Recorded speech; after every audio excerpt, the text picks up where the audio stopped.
तो अरे रिस्क लो यार, दम रखो, भगवान ने तुम्हें जितनी लाइफ दी है उतना तो तुम जियोगे, कोई नहीं मार सकता तुम्हें। Indeed, sir. And that coming from you means something. So, like coming from those situations, yeah. यार 10-15 मीटर से गोली मार रहा है वो, मेरे को नहीं लगी यार, राइट? तो क्या है, ठीक है, जिस दिन भगवान ने लिखी होगी उसी दिन मरेंगे, डोंट वरी, उससे पहले कोई नहीं मार सकता। Wow. एक चांसेस यार, एक चांसेस, बी ह्यूमन, ठीक है? लोगों के लिए कंपैशन रखो, लोगों को समझो, बात करो, लेकिन लो यार चांसेस। चांस नहीं लोगे क्या करोगे फिर तो आप पेड़ बन गए ना।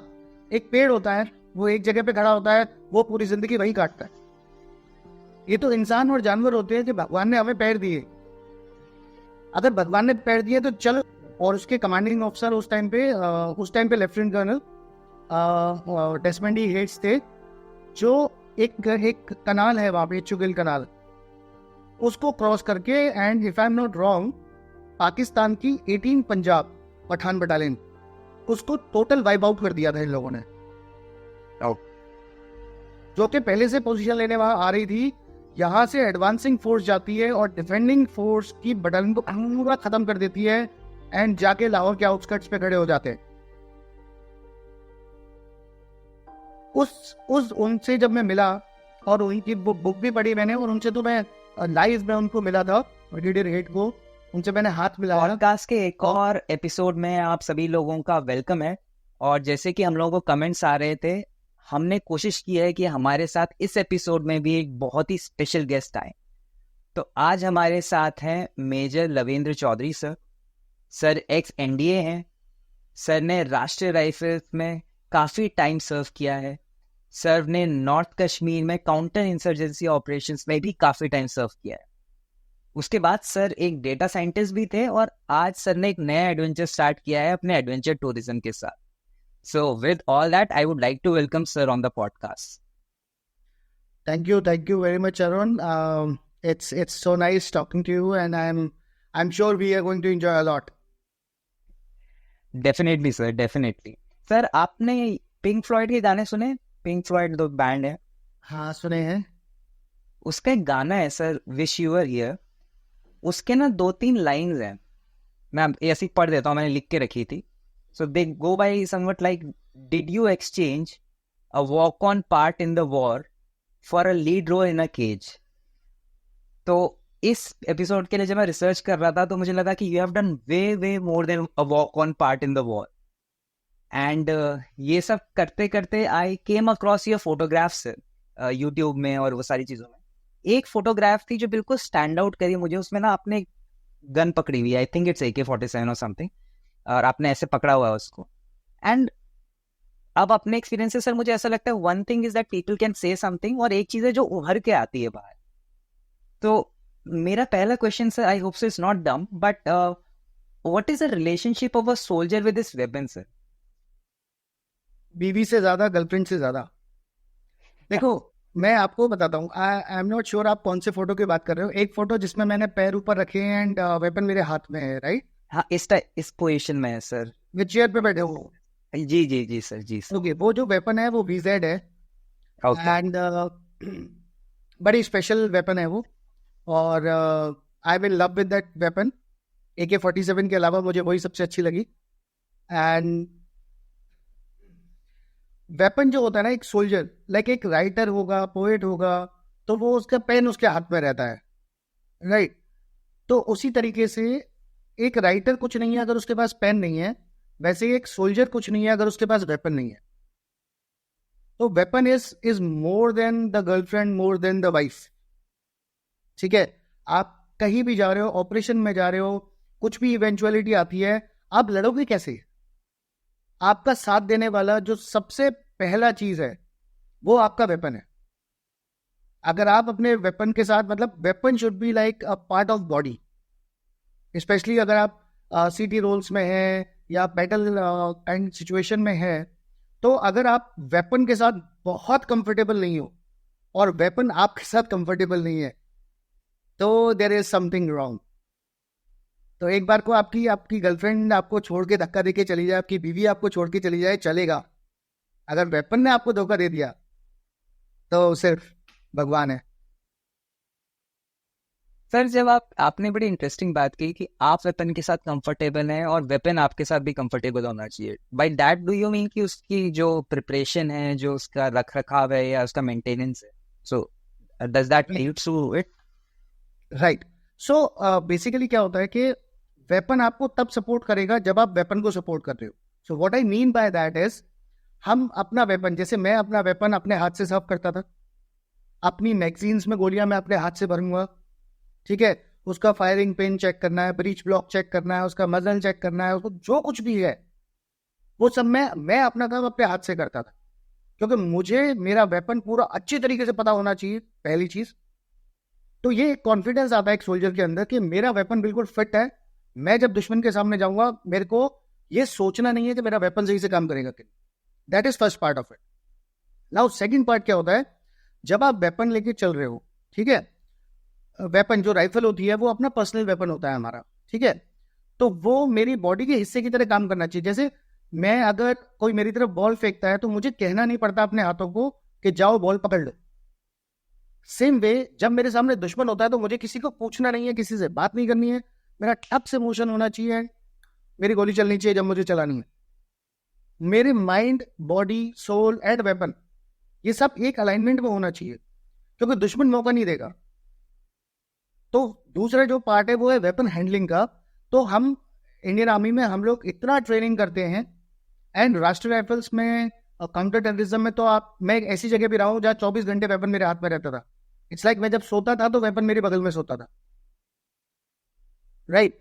तो इस तरह की सिचुएशंस भी आती है। तो आप कितना कंफर्टेबल हो गए हो वेपन के हैंडलिंग में कि आपको ऑटोमेटिक पता होना चाहिए कि वेपन कहाँ है, किस तरीके से, किस पोजीशन से, मैं एक पोजीशन से दूसरी पोजीशन कैसे मूव करता हूँ, ये किसी को पता नहीं चलना चाहिए। जिस तरीके से नहीं बोलते कि जो अच्छा ड्राइवर होता है ना, जब वो गियर चेंज करता है गाड़ी में आपको पता भी नहीं चलता उसने गियर कब चेंज किया। सो सेम वे एक जो अच्छा सोल्जर होता है, वेल ट्रेन्ड सोल्जर होता है, वो जब अपना वेपन मूव करता है आपको भनक भी नहीं लगती उसने वेपन कब मूव किया और कब फायर कर दिया। तो इसलिए दोनों तरफ की मोहब्बत है ये, आपकी हथियार से और हथियार की आपसे। मोहब्बत, yes sir, very beautiful word sir. I mean मैंने जितने भी मैं आई एम बीन फॉर्चुनेट कि मैं आप लोगों से जो रियल एक्शन में और जो people who have been on the ground have face danger to the highest level, मैं जब आपसे बात करता हूँ, देयर इज, जब आप लोग डिस्क्राइब करते हो ना सर इन एक्सपीरियंसेस को, there is a certain sense of beauty to it. मतलब when you see these things in movies or something, there is like aggression and obviously that is there, तभी आप लोग successful होते हो, but when you guys describe these things, there is a certain element of beauty in it. I don't know how does it comes. Sir एक मैं बैठे बैठे सोच रहा था अभी जैसे आपसे बात करते हुए कि what are the common issues अगर suppose आप what can one face especially in geographies like in Kashmir जहाँ पे ठंडा होता है, I mean what are the common issues जो आ सकते हैं let's say with your weapon? With the weapon, Yeah. सबसे पहले तो मैं आपको बताता हूँ कि जैसे वेदर, टेरेन, ऑल्टीट्यूड चेंज होता है, तो बड़ी सिंपल सी चीज़ है कि मान लीजिए आपके पास दिल्ली में वो सेम वेपन है, ठीक है, और आपने उसको जीरोइंग करना होता है, बेसिकली एम सेट करना। एक कॉमन मिसकंसेप्शन होता है, कई बार मैंने सिविल में देखा, फायरिंग रेंज पे लोग जाते हैं और वो सेम हथियार से दो लोग फायर कर रहे हैं, एक बोलता है कि मेरा एम बहुत अच्छा है, दोनों बोलते हैं, लेकिन एक की गोली सही जा रही है, एक की नहीं जा रही है। तो उसमें प्रॉब्लम क्या होती है, जब पर्सन टू पर्सन ये वेरी करता है कि आप किस तरीके से एम लेते हो। आपका मतलब जो साइड है, साइड से आपकी आई का कितना डिस्टेंस है, आपने किस तरीके से वेपन होल्ड करा हुआ है। तो एक कॉमन ट्रेनिंग होने के बावजूद सेम वेपन से अगर दो लोग फायर करें तो हो सकता है कि दोनों की गोलियां सही जगह पर ना लगे। तो ये तो हो गया पर्सन टू पर्सन। तो आप अपने वेपन के साथ किस तरीके से हैंडल कर रहे हो, कैसे पोजीशन आप लेके फायर कर रहे हो, पहली चीज ये। अब नाउ आपने, मान लीजिए आप दिल्ली में थे, बॉम्बे में, कहीं भी प्लेन में थे, और आपने अपने वेपन को जीरो करा हुआ है कि जहां आप एम ले रहे हो आपकी गोली वहीं पे हिट कर रही है टारगेट पे। जब उस वेपन को लेके आप कश्मीर या लद्दाख या ऐसे कहीं भी जाते हो तो वहां पे टेम्परेचर ड्रॉप हो गया, एटमॉस्फेयर में रेरिफाइड एटमॉस्फेयर हो गया, राइट। तो आपकी गोलियां हो सकता है सही जगह पे ना लगे। तो ये फर्क आता है। सेम भी विंटर्स में जब बहुत एक्सट्रीम विंटर होता है तो उससे भी फर्क पड़ता है। सो इट्स लाइक जब आप बहुत कैलिब्रेटेड आप फायर कर रहे हो उस चीज में फर्क आता है. बट नॉर्मली क्या होता है कि जब आप सीटी रोल्स वगैरह में होते हो तो नॉर्मली आप एक गोली फायर नहीं कर रहे होते हो, एंड आपका जो टारगेट होता है वो भी दौड़ रहा होता है. तो ये एक बेसिक ड्रिल और ट्रेनिंग प्रैक्टिस है कि जब आप लोअर ऑल्टीट्यूड से अपने वेपन्स को हायर ऑल्टीट्यूड में ले जाते हो या वाइस वर्सा, तो आप उनको फिर से रेंज पे ले जाके जीरो करते हो. आप फिर से फायरिंग करते हो, टेस्ट करते हो कि आप जो एम ले रहे हो वहां पे बुलेट लग रही है कि नहीं, लेफ्ट राइट कहीं जा रही है तो नहीं. ये मैं बात कर रहा हूँ जब आप फुली ट्रेंड हो, बाकी चीजें कांस्टेंट. अदरवाइज तो शुरू में जब सिखाते हैं तो वेपन होल्ड करना, फायर करने का तरीका, वो सब एक टोटली डिफरेंट चीज हो गई. You know it comes with practice, और आप लोगों की ट्रेनिंग है, drills, and after that there can be things that can go wrong. Sir, जो आपकी अपनी मोहब्बत से जो पहले रूबरू हुए, जब आप पहली बार जब आपने न होल्ड किया एंड जब आपने फायर किया होगा, आई कैन ओनली अज्यूम कि did you feel a sense of kind of a responsibility along with the power that comes with it? So that it goes hand in hand. You mean like first time जब fire किया weapon? जी जी sir. First time तो NDA में fire किया था. जी sir. सो उस time तो कोई sense of responsibility नहीं होती. ठीक है, आप बच्चे होते हो, ठीक है, जस्ट एडल्ट कह सकते हो. पर हमारा, अब I tell you joke. NDA में जब जब बाकी एंट्रीज के ऑफिसर्स जो है ना, शॉर्ट सर्विस ऑफिसर्स और डायरेक्ट एंट्री ऑफिसर्स, तो वो हमसे पूछते, वो बताते थे कि आई एम 10+2+3. तो बोलते थे एक्स एनडीएस क्या होते हैं, बोलते they are 10+2-3. Okay, what does that mean? सो 3 साल जो एनडीए में ग्रेजुएशन करा, so it is actually negative पढ़ाई में. तो मतलब वो मजाक उड़ाती थी हमारा. सो एनडीए के टाइम पे ना आप और छोटे हो जाते हो बिहेवियर वाइज. आप मस्ती बहुत करते हो, आप शॉर्टकट्स मारना सीख जाते हो, क्योंकि रगड़ा बहुत होता है एनडीए में. एंड कोई भी ऐसा बच्चा है यार, 18 साल का, 17 साल का लड़का है, ठीक है, 19 साल का होगा, तो वो लड़का जो होता है ना, वो डरता है. अब तो खैर लड़कियां भी जाती हैं, हमारे टाइम पे सिर्फ लड़के थे. सो वो लड़का ना मतलब काफी वैसे हो जाता है कि जहां मौका मिले शैतानी कर लो. तो फर्स्ट टाइम जब फायरिंग करी एनडीए में, तो इट्स लाइक एक्साइटमेंट था कि यार मतलब इतना टाइम निकल गया, आधा एनडीए पूरा हो गया और हमने गोली नहीं चलाई. ठीक है, दूर दूर से ड्रिल कर रहे हैं बस डीपी राइफल्स के साथ, और असली गोली तो हमने चलाई नहीं.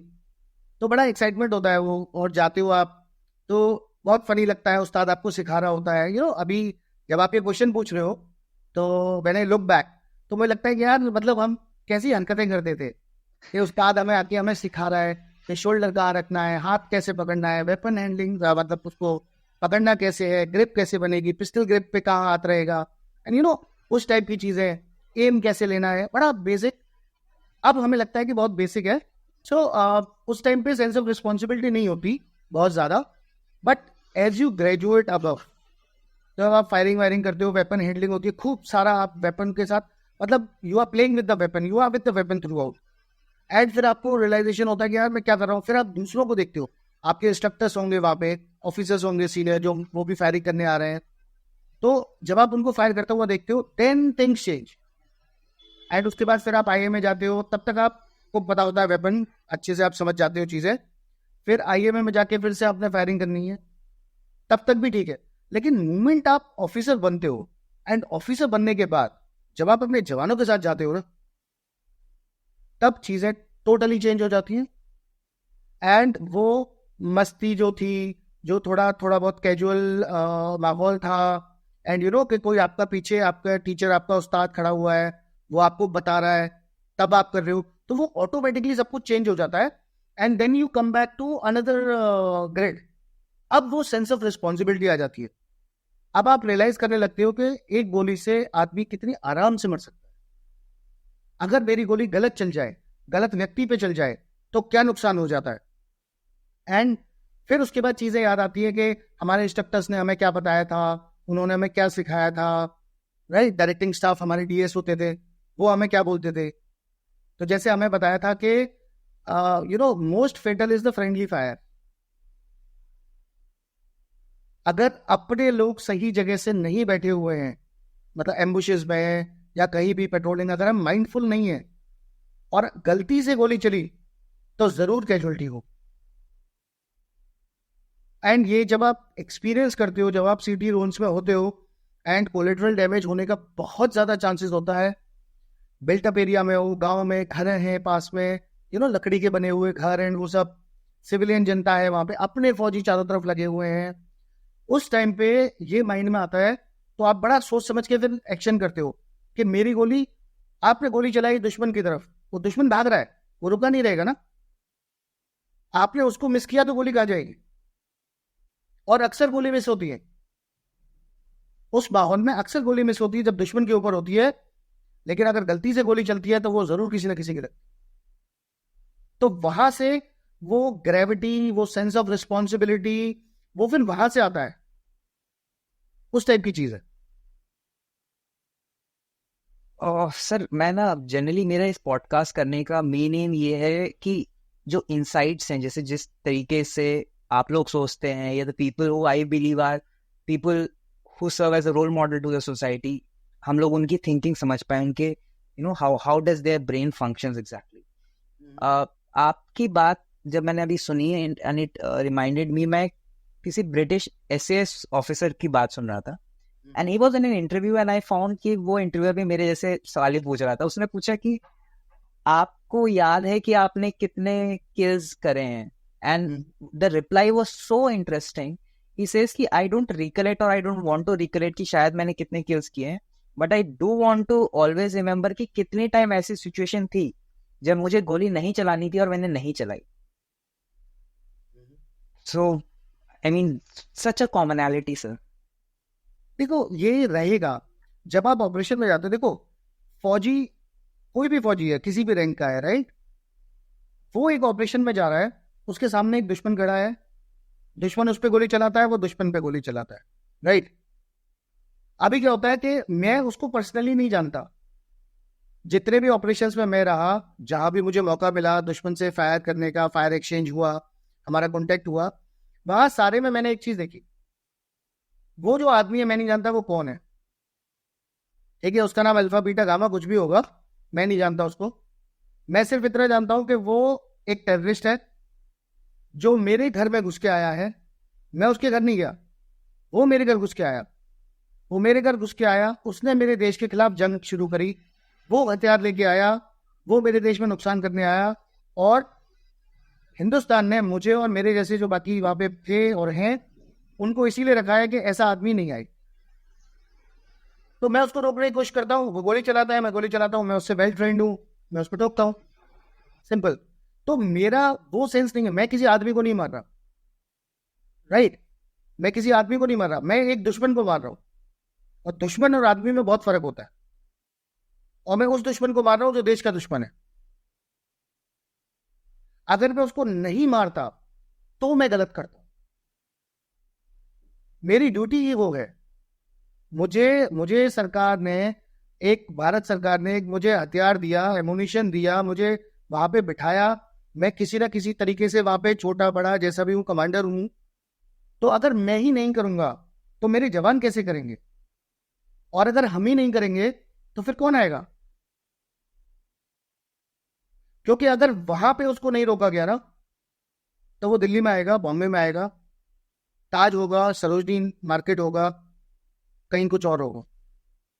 तो इसलिए किसी को तो काम करना है, और हमारा बड़ा क्लियर सिद्धांत है, जो मेरी ड्यूटी है वो तो मैं करूंगा। तो अगर मुझे वहां पे लगाया गया है, मेरी वहां पे ड्यूटी है, तो मैं अपनी ड्यूटी पूरी करता हूँ।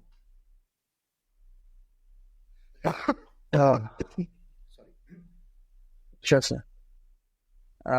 That's actually so much reassuring to hear, sir, that even after I think आपने अभी छोड़े हुए भी आपको काफी टाइम हो गया है, and but still the kind of conviction जो है सर, वो जो मैं कहता हूँ ना उभर के आता है, आप उसे छुपा नहीं सकते हो, या आप उसे ना फेक नहीं कर सकते। कुछ चीजें आप फेक कर ही नहीं सकते हो, अंदर से जो चीजें आती हैं। एक आपने अभी जैसे मैंने एक क्वेश्चन शायद लिख के भी रखा हुआ था, कभी ऐसा हुआ सर कि आप किसी ऑपरेशन में इन्वॉल्व हैं, did just before making that fire, did you had an eye to eye contact with the person that was on the opposite end? ऐसा कभी हुआ है?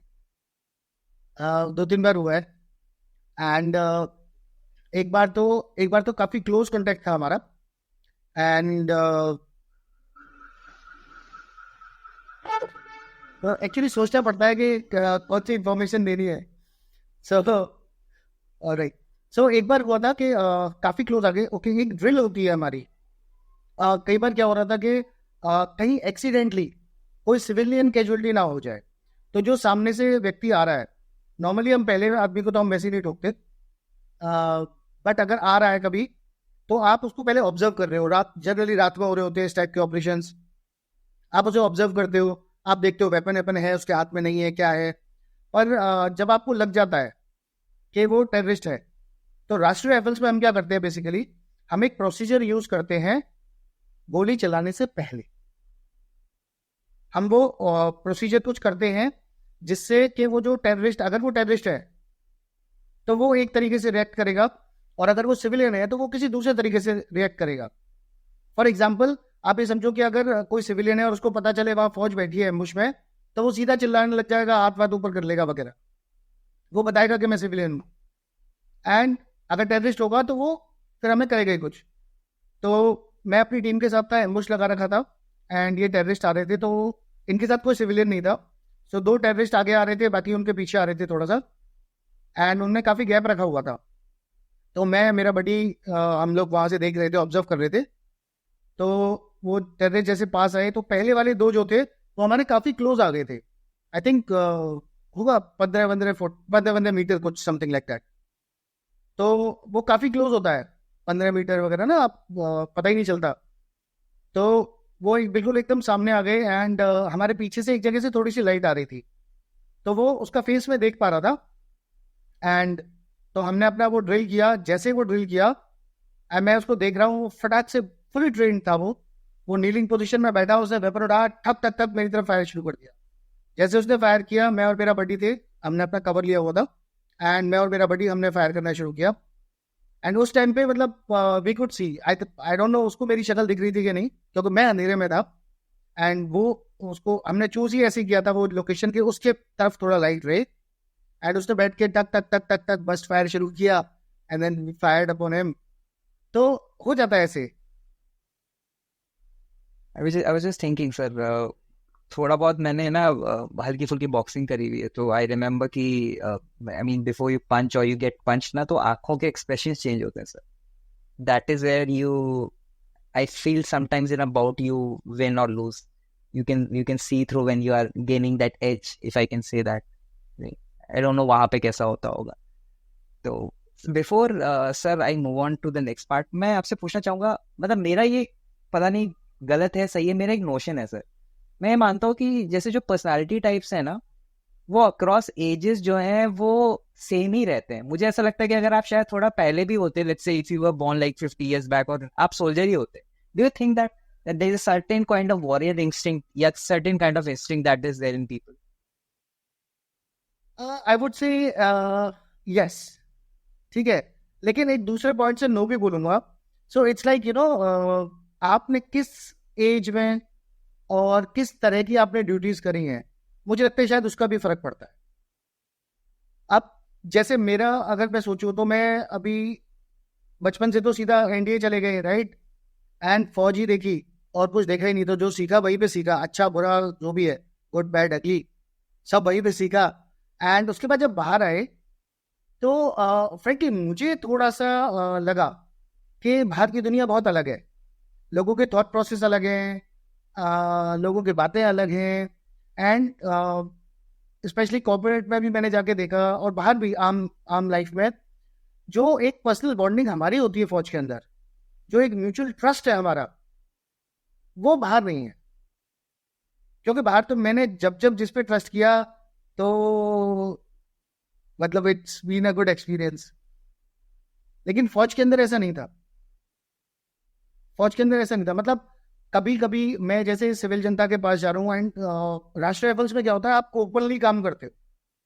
मतलब दिन में तो कम से कम आप ओपन होते हो, एंड आप लोगों से मिल रहे हो, लोग गले मिल रहे हैं, लोग हाथ मिला रहे हैं, एंड वो सब होता है जहाँ पे आप वेपन नहीं लेके जा सकते. ठीक है, तो मेरा वेपन लेके मेरा बडी बाहर खड़ा हुआ. तो हमारा जो जो म्यूचुअल ट्रस्ट है, मेरा और मेरे बडी का, मेरी पूरी क्यूआरटी, पूरी कंपनी का, वो हमारा एक दूसरे के ऊपर जान से ज्यादा होता है। आप ये सोचो कि मैं कहीं जा रहा हूं अंदर और मेरे वेपन भी मेरे बडी के पास है, मेरी पूरी सेफ्टी भी उसके पास है, मेरी जान का कस्टोडियन है वो। तो हम तो अपनी जान का भी एक दूसरे के ऊपर वो रखते हैं कंट्रोल, वो चीज बाहर नहीं दिखी मुझे। तो एज अ सोल्जर्स पर्सपेक्टिव, जब मैं काम करता हूं तो मेरी टीम का और मेरा, हमारा आपस में एक दूसरे के ऊपर 100% कॉन्फिडेंस होना चाहिए। मुझे पता होना चाहिए कि मैं कोई भी काम दूंगा, मैं टफ होऊंगा, मैं रूथलेस होऊंगा एट टाइम्स, लेकिन मैं उनका नुकसान कभी नहीं करूंगा। उनको ये भरोसा होना चाहिए एंड मुझे ये भरोसा होना चाहिए कि मैं कुछ भी काम बोल रहा हूं, मेरी टीम मेरे साथ है, मेरे सपोर्ट में है। ये बाहर मैंने कम देखा है, लेकिन फौज के अंदर मैंने एब्सोल्युटली देखा। मैं जहां भी रहा, जैसे भी ऑपरेशंस किए, मैं हमेशा ये मेरे को मेरी टीम का ये भरोसा विश्वास मिला, मुझे हमेशा मिला। I think sir, I mean जिस टाइप के टास्क में आप लोग इन्वॉल्व रहते हैं उसमें बिना इसके लेट अलोन थ्राइव सर्वाइव करना भी I don't think so possible if that kind of camaraderie is not there. Sir आपके कोई रोल मॉडल रहे हैं, some personality, some figure that you think that change your perspective, something that comes up to your mind? Frankly speaking, मैं किसी एक व्यक्ति को कभी आइडल मान के नहीं चला, लेकिन ऐसे बहुत सारे लोग मिले और जिनके बारे में पढ़ा, कुछ मिले, कुछ के बारे में जिनसे नहीं मिल पाया उनके बारे में पढ़ा, एंड वो बड़े मोटिवेटिंग थे। और उनकी चीज़ें जो कुछ छोटा मोटा मैं यूज़ कर पाया वो मैंने यूज़ किया। जैसे अगर एग्जांपल दूं तो ब्रिगेडियर डेसमंड ई हेड्स, महावीर चक्र, वो जाट रेजिमेंट के थे एंड उनसे मैं मिलने का भी मुझे मौका मिला। इनफैक्ट उनकी क्या बोलते हैं, उनकी साइंड मेरे को बैटल ऑफ बाटापुर वाली बुक भी मिली। आपने सुना होगा, हम लोग बोलते हैं कि इंडियन आर्मी लाहौर तक चली गई थी।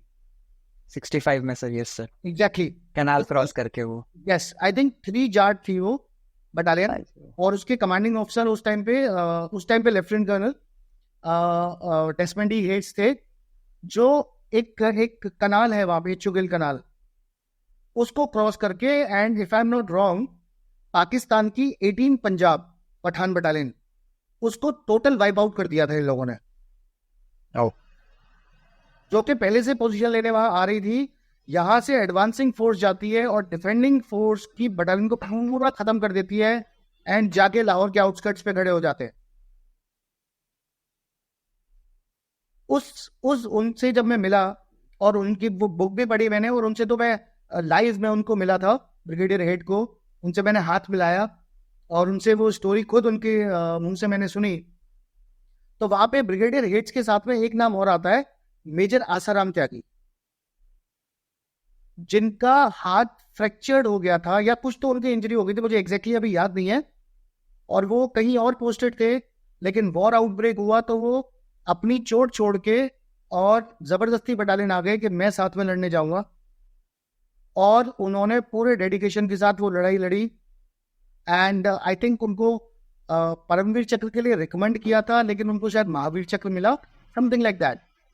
एंड तो ऐसे लोगों की जब आप स्टोरी सुनते हो ना, या आप मेजर शैतान सिंह की स्टोरी आप सुनते हो, ठीक है, आप मेजर सोमनाथ शर्मा की स्टोरी आप सुनते हो, फर्स्ट परमिट चक्र, यस सर। आई नो, मतलब पूरा माइंडसेट ही चेंज हो जाता है। ऐसे ही कैप्टन मनोज कुमार पांडे, सो मैं एनडीए से साइंस ग्रेजुएट हूँ, एंड साइंस ब्लॉक जो होता था, साइंस ब्लॉक का नाम मनोज कुमार पांडे ब्लॉक है, ठीक है। हमारे टाइम पे ही वो चेंज हुआ था। एंड जब आप ड्रिल स्क्वायर से पास आउट होते हो एनडीए में, तो आप सीधा साइंस ब्लॉक में चढ़ के जाते हो रोड क्रॉस करके, एंड जो पुशअप्स वगैरह हम करते हैं वो सब वही साइंस ब्लॉक में करते हैं। तो आप सोचो कि क्या फीलिंग आती होगी। आपका परेड ग्राउंड है जिसका नाम है Khetarpal parade ground, second lieutenant Arun Khetarpal, yes sir. मतलब कैसा लड़का होगा वो, ठीक है, उस टाइम पे तो लड़के ही थे ना वो, कि कैसा लड़का होगा कि पाकिस्तान का जनरल आता है, उसको देखता है, और वहां पे देख के फिर वो चिट्ठी लिख के उनके पिताजी को भेजता है कि यार मैंने ऐसा चीता कभी जिंदगी में नहीं देखा। तो मतलब इतने एग्जाम्पल्स है हमारे पास, राइट। आप मतलब पॉलिटिकल लीडरशिप में भी अगर आप देखो तो महात्मा गांधी देखो, सरदार पटेल देखो, लाला लाजपत राय देखो। सो इतने सारे महान लोग हुए हैं, राइट, इतने सारे महान लोग हुए हैं कि सबसे कुछ ना कुछ सीख लो यार, तो उतना ही काफी है।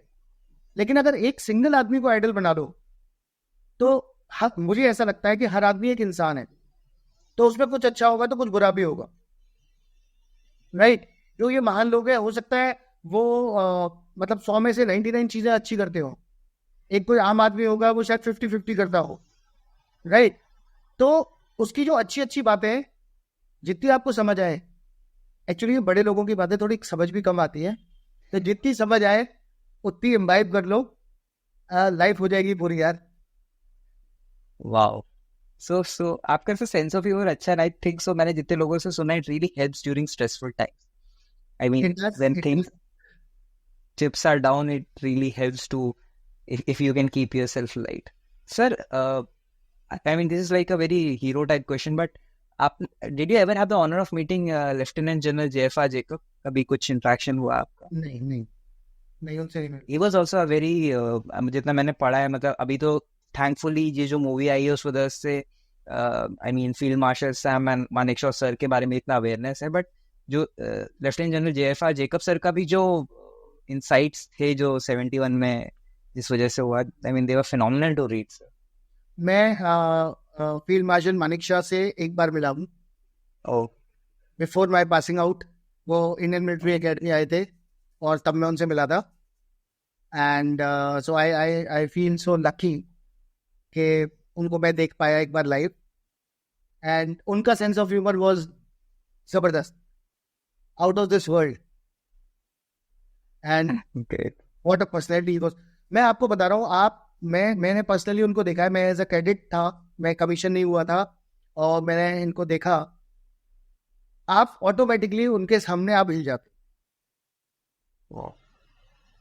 जब वो बात करते हैं ना, उस उनकी करते थे, तो उनकी बात के जो वाइब्रेशंस हैं वो अंदर घुसता है, वो वाइब्रेशन अंदर घुसता है आपके अंदर। मतलब you feel that electrifying speech.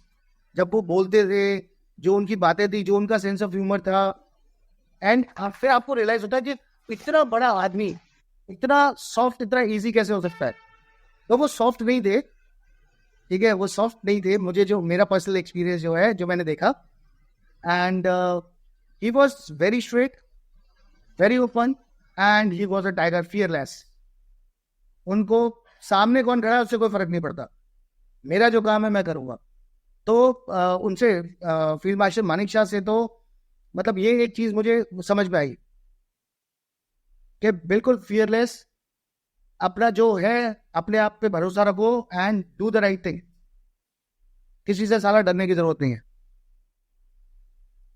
Also, we are blessed to even live in the same country जहाँ पे these kind of leaders have done things जो कि I mean are unparalleled.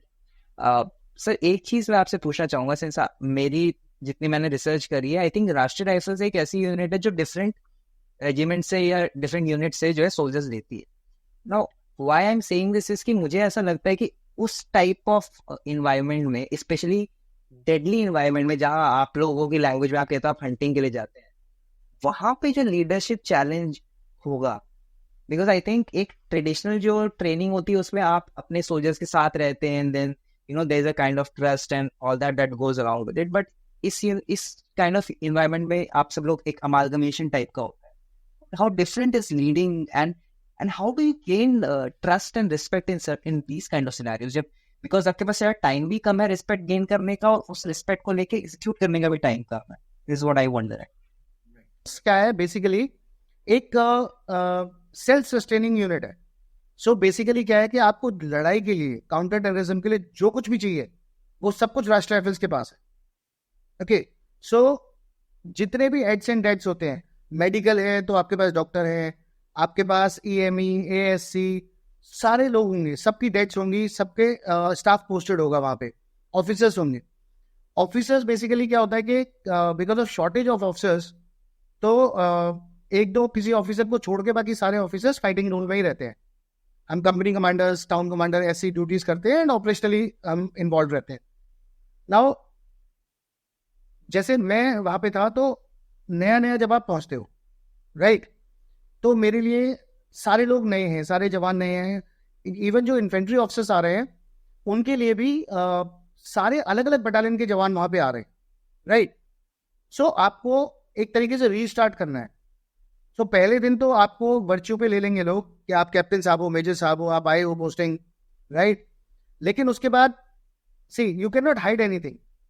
आपको पहले दिन से जवानों के साथ जाना है, ऑपरेशन पे जाना है, राइट. तो वो आपको जज करेंगे एंड वो देखेंगे कि आप ऑपरेशंस में कैसे बिहेव कर रहे हो, आप एडमिनिस्ट्रेटिवली कैसे बिहेव कर रहे हो, आप उनके इश्यूज के साथ कैसे डील कर रहे हो, राइट. एंड थोड़े दिन के बाद आप रियलाइज करते हो कि कोई डिफरेंस नहीं है, राइट. इंडियन आर्मी का सोल्जर है ना, उसके मॉरल्स, उसके जो बेसिक्स हैं वो बिल्कुल स्टैंडर्ड है.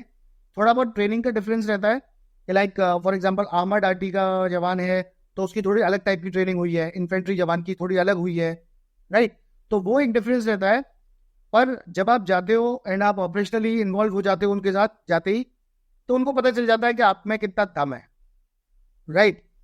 सो मैं बहुत लकी रहा इस मामले में कि मैं तो जब राष्ट्रीय राइफल्स गया तो आई थिंक लगभग पिछले 1 साल से कोई ऑपरेशन नहीं हो रहा था वहां पे, मतलब लाइव ऑपरेशन, कोई टेररिस्ट नहीं आ रहा था, कुछ नहीं आ रहा था. मैं वहां पहुंचा एंड बिल्कुल मैं फ्रेश वहां पहुंचा हूँ, राइट. एंड मेरे को एकदम से इंफॉर्मेशन मिलती है, मैं अपनी टीम लेके जाता हूँ एंड मेरी टीम को लगता है कि पिछले 1 साल से कुछ नहीं आया, आज कौन सा आ जाएगा. एंड चौधरी साहब अभी नया नया अफसर आया है बटालियन में, ये ओवर एक्साइटेड है. तो ये एक बहुत बड़ा इशू था उस फर्स्ट ऑपरेशन में, लेकिन सिर्फ उस फर्स्ट ऑपरेशन में. एंड मैं गया वहां पे, हम एम्बुश लगा भी नहीं पाए तब तक टेररिस्ट आ गए एंड आते ही फायरिंग शुरू हो गई एंड जबरदस्त कांटेक्ट हुआ. एंड वो जवानों ने मुझे देखा, मैं उनकी आंखों के सामने हूँ, मैं झूठ नहीं बोल सकता, मैं कुछ छुपा नहीं सकता, मैं कुछ कवर नहीं कर सकता, मैं उनके सामने हूँ और मैं सामने बैठ के मैं फायर कर रहा हूँ. वो देख रहे हैं मुझे, वो मुझे लाइव देख रहे हैं. मेरा बडी मेरे बगल में बैठा हुआ है, वो मुझे लाइव देख रहा है कि मैं क्या कर रहा हूँ. मैं दुश्मन था, सामने था, तो मेरा रिएक्शन क्या था, मैं अपना वेपन कैसे हैंडल कर रहा हूँ, मैं एम कैसे ले रहा हूँ, मैं कहाँ फायर कर रहा हूँ, वो सब कुछ मेरे जवान देख रहे हैं लाइव. एंड आपको लाइफ में सिर्फ एक ऐसा मौका चाहिए होता है जहां आपकी टीम आपको लाइव परफॉर्म करते हुए देख ले. अगर आप वर्थ इट हो तो you have achieved it already. सो मैं बहुत लकी था कि वो बहुत ही बढ़िया ऑपरेशन हुआ एंड सामने सामने वो टेररिस्ट मुझे देख रहे हैं, मैं उनको देख रहा हूँ, वो मुझे गोली मार रहे हैं, मैं उनको गोली मार रहा हूँ एंड बैठ के हम वहाँ पे फायरिंग कर रहे हैं. And that was it. पूरी बटालियन में सुबह तक सबको पता था कि क्या हुआ, कैसे हुआ. And so I thank God and everybody around के मुझे वो मौका मिला एंड मेरे लिए बड़ा अच्छा हो गया. So I think for an effective leader it's very good कि आपको आपके सारे skills जो बाहर आने थे वो it got displayed when the most required. So then there's no question, कोई question ही नहीं बचा कि how much metal the leader has in himself. I think that got it gives you also a push. So basically मेरे साथ वो हुआ, तो वो ऑपरेशन के बाद मुझे खुद एक किक मिली, राइट, कि मैं फिट हूँ, मेरी वेपन हैंडलिंग अच्छी है, फर्स्ट ऑपरेशन हुआ, इतना क्लोज से हो गया एंड बड़े अच्छे से एक्सचेंज ऑफ फायर हुआ, मैंने एम्बुश सही लगाया था, मेरी ड्रिल्स ठीक थी, राइट. उसके बाद से पूरा टाइम जब तक मैं राष्ट्रीय राइफल्स में रहा मुझे कभी टीम को रेडी नहीं करना पड़ा. टीम वाज एंड उसके बाद तो हम पूरे टाइम 2 साल तक लगातार हमें यूनिट साइटेशन मिला.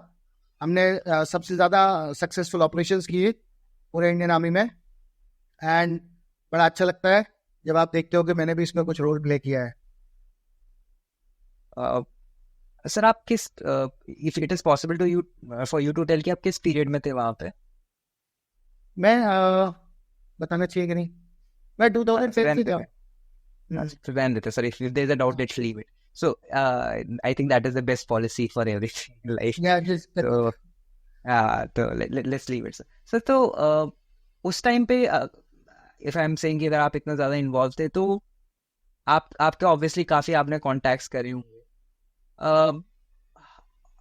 कभी आपने ऐसे ऑपरेशंस में इंस्टिंक्ट्स को सर ओवरटेक होते हुए देखा है, मतलब that momentarily instinct of you know genius और ब्रिलियंस जिसे कहते हैं, जो which makes or breaks the day. So actually I don't no instincts कहना चाहिए या क्या वर्ड होना चाहिए. बेसिकली देखो, जब आप फील्ड में होते हो और जब आप रोज रात को ऑपरेशन में जा रहे होते हो, आपको नहीं पता होता आज कोई मिलेगा नहीं मिलेगा, राइट.